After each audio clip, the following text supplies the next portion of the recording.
Salut à tous, très heureux de vous retrouver dans cette nouvelle vidéo où on va analyser la dernière journée de Ligue des Champions. Et oui les amis, on est à la dernière journée et sachez que cette vidéo va être composée en deux parties, hein, comme il y a énormément de matchs. Je vais vous partager la première partie dans cette vidéo et la deuxième va sortir la deuxième vidéo va sortir dans les heures qui suivront celle-ci. Donc les amis, on a pas mal de matchs à analyser et juste avant de commencer cela, je vous invite à rejoindre un ami à moi les amis que je suis depuis un petit moment, qui a des résultats tout simplement exceptionnels. Franchement, c'est très carré ce qu'il fait. Donc voilà, là vous voyez à l'écran, hein, vous avez son canal et c'est 100% transparent. Il y a un bilan qui est certifié, donc ça c'est pas le cas de beaucoup de parieurs. Et je vous invite à aller voir tout ça. Je vous mets son lien dans la description, dans les commentaires. Vous cliquez, vous allez voir et vous allez voir que c'est rare de trouver des pronostiqueurs quand même qui sont rentables. Et là en plus il a un bilan certifié, donc n'hésitez pas à aller faire un tour sur son Telegram et vous allez voir tout ça de vos propres yeux. Donc les amis, on démarre tout de suite ces analyses Ligue des Champions. Le premier match de cette liste, c'est Aston Villa qui va recevoir à domicile le Celtic Glasgow, donc une équipe du Celtic Glasgow qui s'est améliorée ces derniers temps, hein, parce que souvent c'est une équipe qui a l'habitude de se faire éliminer en phase de poule via l'ancien format, et franchement ils ont fait plutôt une campagne intéressante, donc ils sont qualifiés pour les huitièmes de finale, pour les 16e de finale de la Ligue des Champions, et oui, puisque maintenant il y aura les 16e de finale avec les barrages, et une équipe de Aston Villa qui fait aussi également une bonne performance en Ligue des Champions, hein. En cas de victoire, il pourrait être automatiquement qualifié pour les huitièmes et éviter un tour de barrage.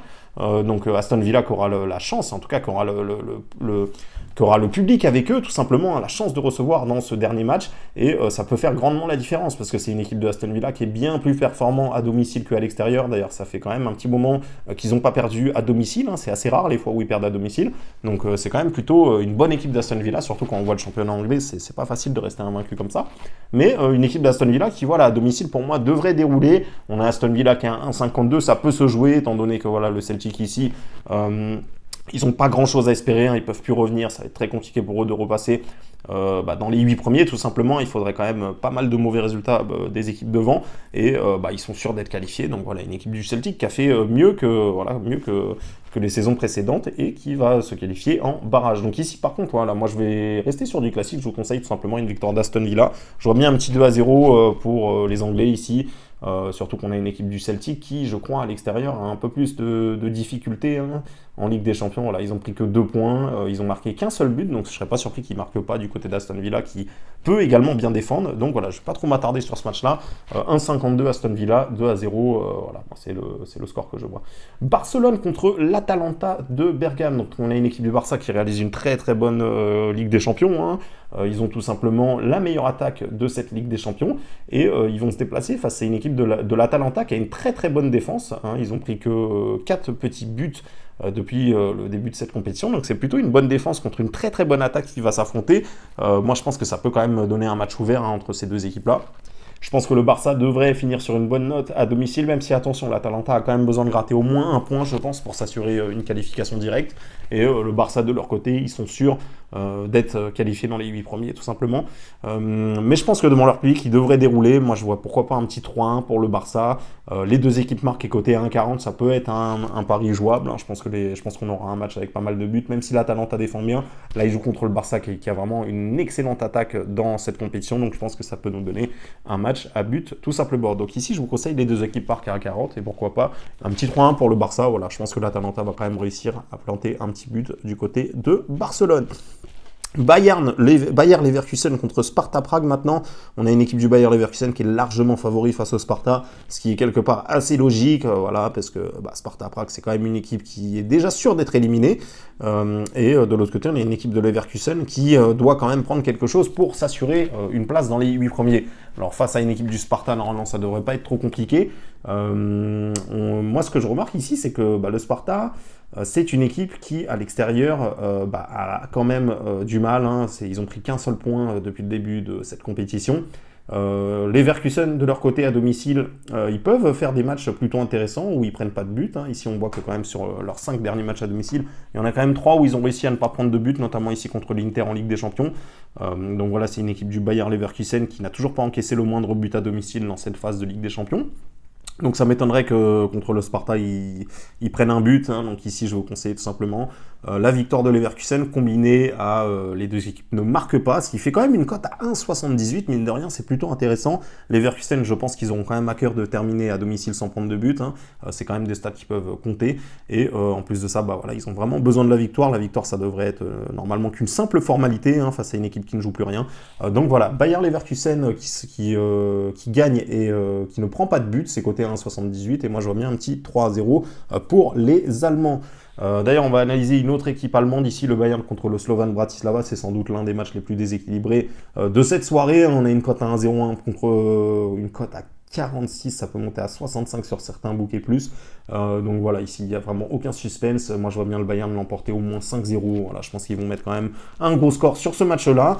Le seul truc qui pourrait être éventuellement intéressant, c'est Bayern qui ne prend pas de but, hein, qui gagne le match et qui ne prend pas de but. Ça fait une cote, je crois, aux alentours de 1,40. Donc voilà, ça, à la limite, ça peut être jouable, étant donné que le Slovan Bratislava, bah, c'est une équipe qui a quand même du mal à marquer. Hein, voilà, surtout dans cette compétition, ils ont inscrit que 2 buts à l'extérieur cette saison en Ligue des Champions. Et de l'autre côté, on a une équipe du Bayern qui a encaissé que 2 buts, qui va vouloir se rassurer, même si attention, hein, d'ailleurs les 2 buts qu'ils ont pris, si je me souviens bien, c'était lors de leur premier match hein, où ils avaient gagné 9-2, ou en tout cas ils avaient mis un score quand même assez impressionnant. Donc voilà, moi je pense ici que le Bayern ne prendra pas de but, hein, donc pour faire grimper un peu la cote, je vous conseille Bayern gagne sans prendre de but à 1,40. Moi je vois pas de surprise sur ce match-là, une solide victoire des Allemands, 5-0. Brest-Real Madrid, on passe au club français maintenant, une équipe de Brest qui est actuellement 13e de ce mini-championnat, hein, donc, qui a 13 points, donc c'est exactement le même nombre de points que le Bayer Leverkusen. Il y a beaucoup de matchs qui risquent de jouer à la différence de but à la fin de ce classement, hein, parce qu'on est à la dernière journée, et en cas d'égalité, c'est tout simplement la différence de but qui départage les équipes. Moi, je pense ici que Brest, voilà, à mon avis, ça risque d'être compliqué pour eux face au Real, même s'ils ont fait beaucoup de surprises. Je pense que le Real a vraiment besoin ici de se rassurer et de repasser devant leur adversaire du soir. Alors pour le Real, ça risque d'être compliqué de finir dans les 8 premiers. Voilà, il faudrait déjà d'une part une victoire et également des mauvais résultats de la part des équipes devant pour que le Real puisse terminer dans les 8 premiers. Mais en tout cas, je pense que le Real va pas du tout faire l'impasse sur ce match-là. En tout cas, ils vont pas faire tourner, je pense. Et je pense que Brest risque d'avoir vraiment du mal ici, parce que voilà, c'est quand même une équipe de Brest qui certes a réussi une très très bonne campagne européenne, mais attention, au dernier match, ils ont perdu 2-0 contre le Shakhtar. Brest qui est bien évidemment qualifié pour les 16e de finale et ils vont essayer de faire quelque chose, mais ça me semble quand même trop compliqué face au Real, surtout s'ils alignent l'équipe type comme je le pense. Je pense que la marche risque d'être trop haute. Par contre, je me suis renseigné, Real gagne sans prendre de but, ça fait une cote à 2,47, ça peut être vraiment intéressant. Pourquoi pas un petit 2-0 pour le Real, hein.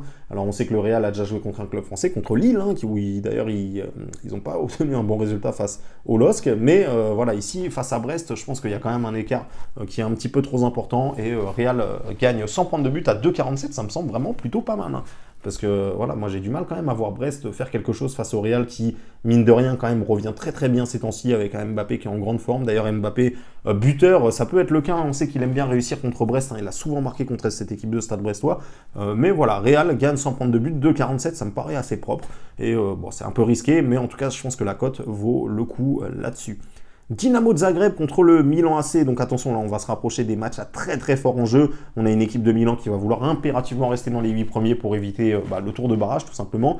Et on a une équipe de Zagreb qui a encore toutes ses chances, les amis. Et oui, avec une victoire, ils pourraient l'emporter. Un match nul, ça les élimine d'office.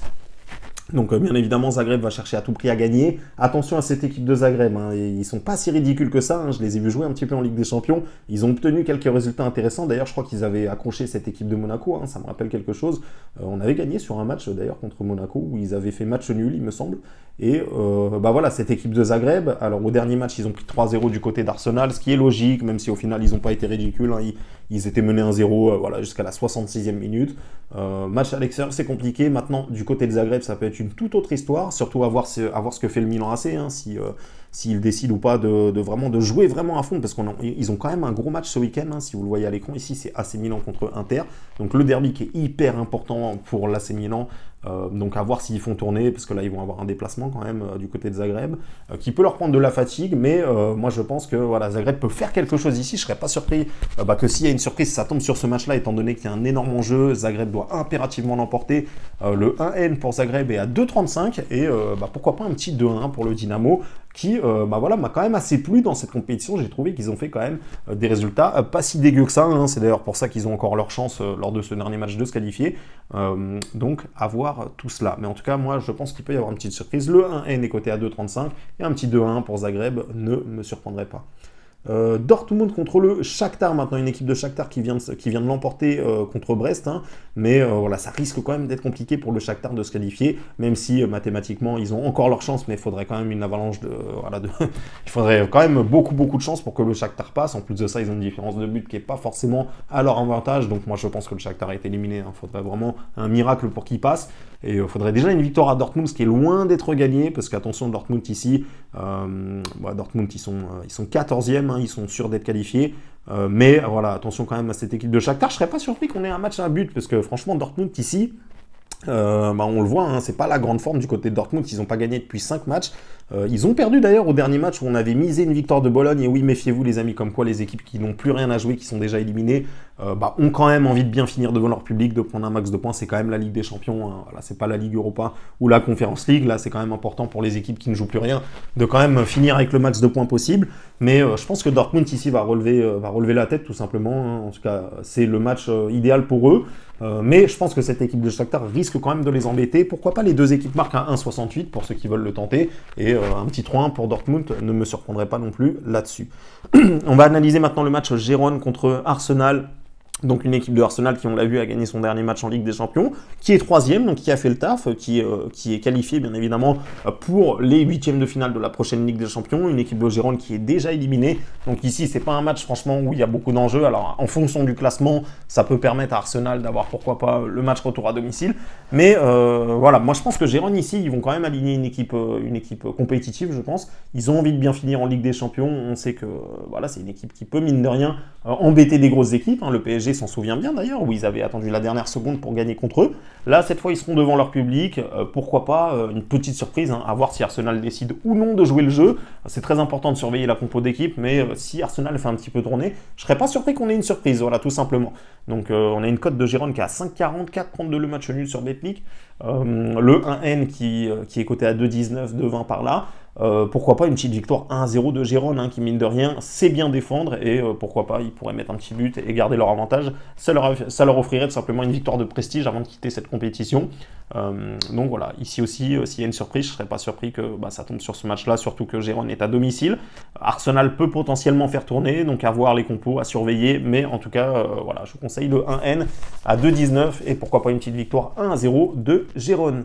Inter contre Monaco. Alors ce match risque d'être intéressant quand même, puisqu'on a une équipe de l'Inter qui n'a encaissé qu'un seul but en Ligue des Champions cette saison, donc c'est tout simplement la meilleure défense de cette Ligue des Champions. Et de l'autre côté, on a une équipe de Monaco qui a tout simplement une meilleure attaque que l'Inter, hein, puisqu'ils ont marqué 13 buts. Donc ça va être un match intéressant. Monaco a encore l'opportunité de s'éviter un tour de barrage s'ils arrivaient à faire un résultat positif contre l'Inter, et que devant il y a des résultats des équipes devant eux qui se cassent la gueule. Donc pourquoi pas ici, Monaco peut peut-être faire quelque chose, hein. Attention, hein, l'Inter c'est une équipe où ça peut mettre longtemps avant que le match s'emballe, hein. Ça peut même, pourquoi pas, donner un 0-0, hein. Je ne serais pas surpris. Je pense qu'on n'aura pas un match avec beaucoup de buts. Le moins de 3,5 buts ici est coté à 1,45. Donc voilà, moi je pense vraiment pas qu'on aura un match à but. Après je peux me tromper, hein, je le rappelle. Parce que des avis, moi je serais pas surpris ici qu'on ait un match fermé, qui mette du temps à se lancer, et pourquoi pas un petit 0-0 de Monaco, voilà, un petit match nul qui serait déjà un très très bon résultat pour les Monégasques, hein. Ça leur mettrait en confiance. En plus de ça, ils viennent de relancer 2 victoires d'affilée, ils étaient un peu dans le dur, mais là 2 victoires d'affilée, ça leur a permis de retrouver un petit peu la confiance. À voir ce qu'ils font du côté de l'Inter, ça sera un petit match de gala pour eux, mais le moins de 3,5 buts à 1,45 me paraît tout à fait probable, hein. Et pourquoi pas un 0-0, hein. Il y en aura peut-être un dans cette soirée, il pourrait peut-être tomber ici, je serais pas surpris. Donc voilà les amis, en tout cas je vous ai partagé mes avis pour ces matchs de Ligue des Champions, en tout cas du moins les premiers matchs, hein, la première partie. Je vous sortirai la vidéo pour la deuxième partie dans les heures qui suivront la publication de celle-ci, et encore une fois, si vous souhaitez suivre ce qu'on va jouer, ce qu'on va parier, etc., vous avez le canal Telegram qui est dispo dans la description. Donc voilà les amis, j'espère que ça vous a plu, et je vous dis à tout de suite pour la prochaine vidéo, ou à tout de suite sur le canal Telegram.